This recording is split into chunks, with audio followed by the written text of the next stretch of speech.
Make in India ఇటీవల దీనికి 10 సంవత్సరాలు నిండినాయి ఇది ప్రారంభించి. దీని గురించి భారత ప్రధానమంత్రి నరేంద్ర మోడీ గారు మన్ కీ బాత్లో కూడా ప్రసంగించారు ఈ విషయం గురించి. 2014 సెప్టెంబర్ 25వ తారీఖున ప్రారంభించుకున్న మేక్ ఇన్ ఇండియా భారతదేశంలో ఉత్పత్తులను అభివృద్ధి చేయడానికి మనం స్థాపించుకున్నామని మన్ కీ బాత్లోని ఆల్ ఇండియా రేడియోలో ప్రసంగించిన పథకం మేక్ ఇన్ ఇండియా. ఈ మేక్ ఇన్ ఇండియా 2014 సెప్టెంబర్ 25వ తారీఖున ప్రారంభించబడింది. భారతదేశంలో ఉత్పత్తులను అభివృద్ధి చేయడానికి ఇది మెయిన్ కాన్సెప్ట్తో ఏర్పడింది.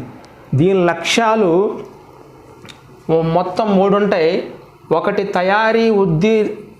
తయారీ రంగం యొక్క వృద్ధి రేటు సంవత్సరానికి 12 నుంచి 14% పెరగాలి, పెంచాలి దాన్ని.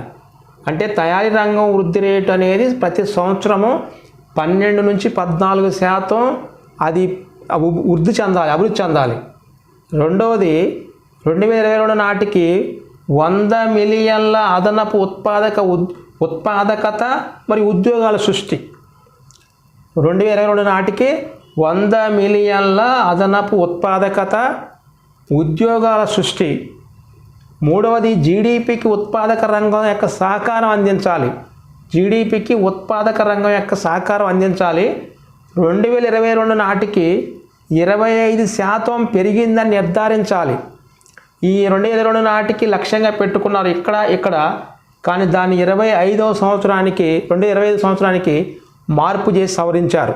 2025 సంవత్సరం నాటికి ఈ యొక్క జీడిపికి ఉత్పాదక రంగం యొక్క సహకారం 25% పెరిగిందని నిర్ధారించాలి.